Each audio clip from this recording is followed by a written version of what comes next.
Stop. The average savings account in America is paying you 0.61%. Right now. Inflation is running at 3.8%. That gap, 3.2 percentage points, is not a rounding error. It is the silent tax that the average American pays every year by doing the financially responsible thing. On $50,000, it costs $1,600 per year in real purchasing power. Not because the market crashed, not because of bad luck, because you trusted your bank with your money, and your bank is doing you a favor by holding it. Today, I am going to show you why your cash is dying a slow death, how the Federal Reserve froze the thermostat, and what to do with your 3 money buckets before the window closes. Stick with me for 10 minutes. Your future self will not forgive you for doing nothing. Think of the Federal Reserve as a thermostat in a very large house. The house is the economy. The thermostat controls one thing: the temperature. Turn the temperature up, lower rates. You get economic warmth. People borrow, spend, invest. Sometimes the house gets too hot, inflation. Turn the temperature down, higher rates. Everything cools. Spending slows. Inflation retreats. But if you go too far, the pipes freeze, recession and unemployment. In August 2025, the Fed quietly replaced that thermostat. Nobody held a press conference. Nobody rang a bell. It was a document revision, which is exactly why almost nobody knows it happened. The old thermostat said, "Let the economy run hot. We can catch up later." The new thermostat says, "Symmetric response to deviations in both directions." The insurance policy against runaway rates is gone.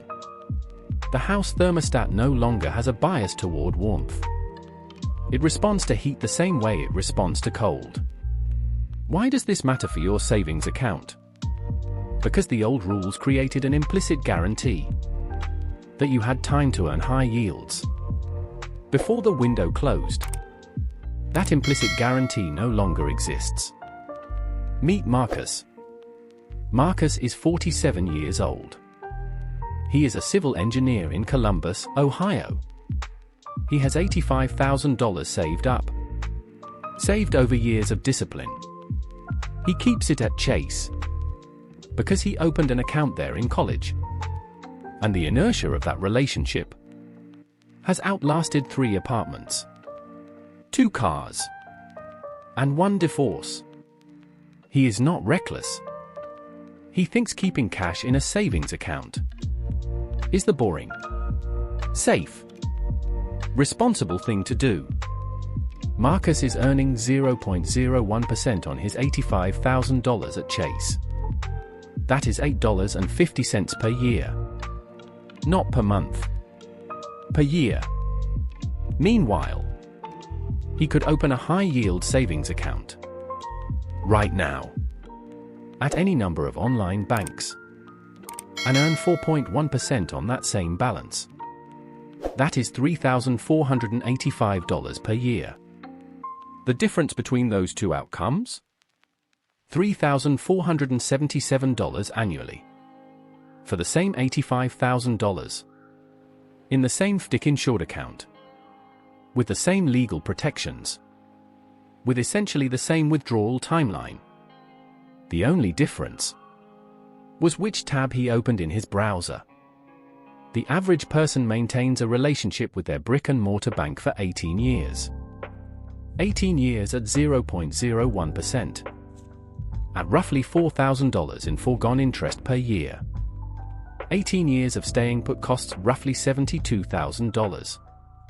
In raw interest income. Before inflation. Before compounding. Your loyalty is their asset.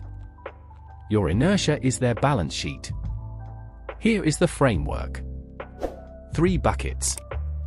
Getting the size of each bucket right. Does more than 90% of people ever do. Bucket 1. True liquid emergency cash. 3 to 6 months of actual expenses, not income. If your monthly costs are $4,000, that is $12,000 to $24,000. Needs to be available in 24 to 48 hours. This money should live in a high yield savings account. Not because it's a regret. The best sarities are around for versus 0.01 on 20,000 of emergency cash. The difference is $798 per year. There is no rational argument for leaving that on the table. Bucket 2. Medium-term capital, 1 to 5 years. Money you know you will need. But not tomorrow. Down payment savings.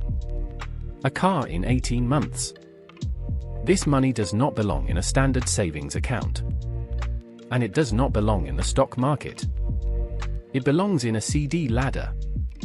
Split your capital across multiple maturity dates. 6 months. 12 months. 18 months. 2 years. When each CD matures, you reassess. If rates have fallen, you roll into the best available. If rates have risen, you capture the improvement. Bucket 3. Long-term capital, 5+ years. Money you will not need for 5 years or more.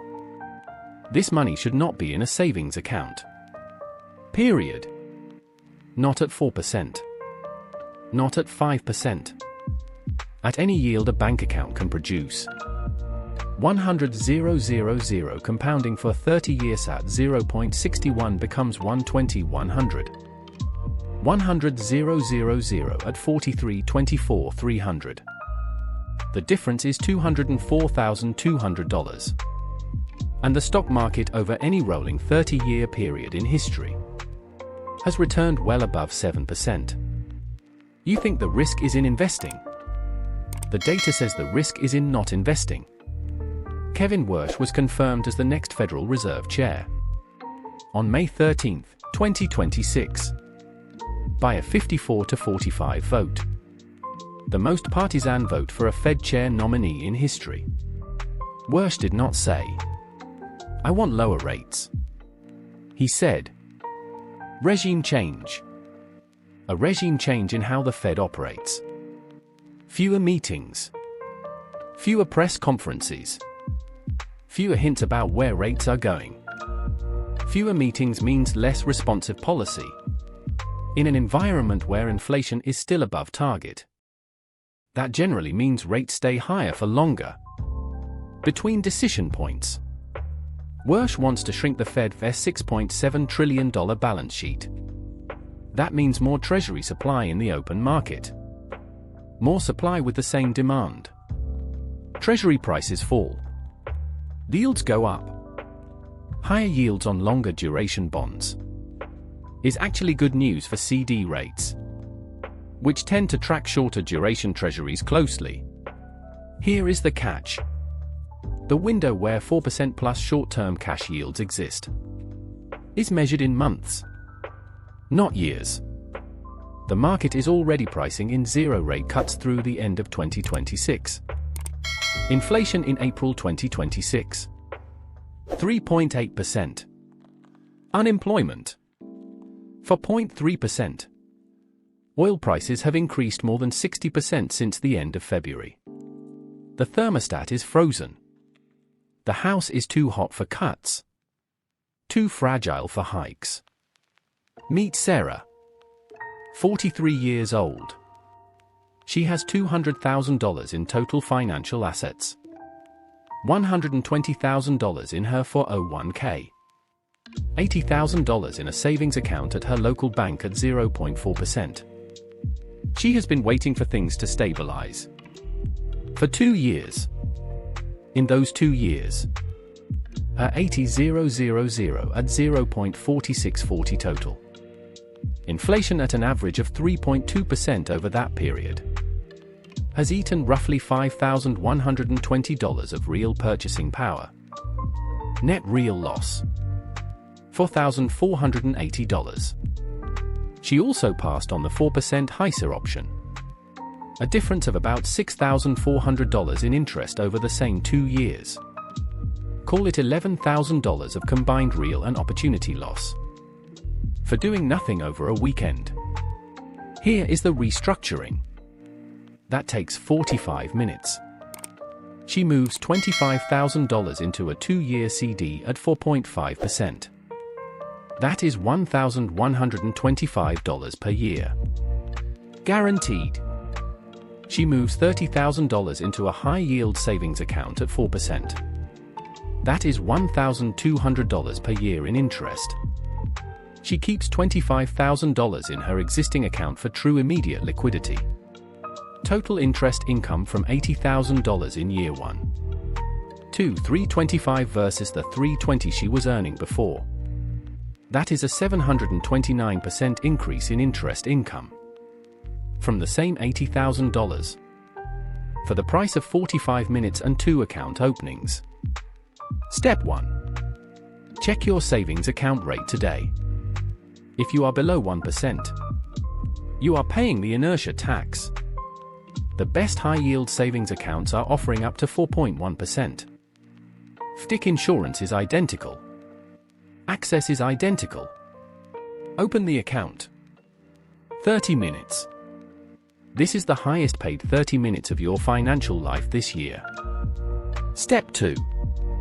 If you have money you will need in the next 2 years, but not tomorrow, open a CD at a competitive online bank before rates fall further. The Fed US median projection still points to 1/4 point cut in 2026. 4.5% CDS become 4.25%. Not catastrophic. But locking in the difference costs you nothing and gives you certainty. Step 3. Right-size your cash pile. Your emergency fund needs to be liquid. Your medium-term capital needs to be protected. Your long-term capital needs to be deployed. If your savings account holds more than those 2 buckets require, the excess is paying you to watch inflation eat it. Here is a sentence from JP Morgan's own analyst team. Money sitting in high-yield savings accounts and short-term cash vehicles is earning a little less than inflation after taxes, meaning it is quietly losing real value. The people who run the bank are telling you not to leave money in the bank. The Fed changed the thermostat. The new operator wants a different temperature. The committee is divided. Inflation is stubborn. The window on 4% plus safe yields is closing on a timeline that runs faster than most headlines suggest. Banks rely on your inertia. You rely on your next move. Here is what you will do right now. 1. Hit subscribe, because the algorithm will not show you the next video if you do not. 2. Check your savings account rate right now. Write in the comments how much you are earning. 0.01%? 0.05%? Do not know? Find out. 3. Send this video to one person who says, I just keep my money in the bank. Tell them your bank is using your money to get rich. Because Marcus did not know. His bank's marketing department sent him a letter about a 0.05% relationship bonus. The thermostat is frozen. Your money should not be. See you in the next video.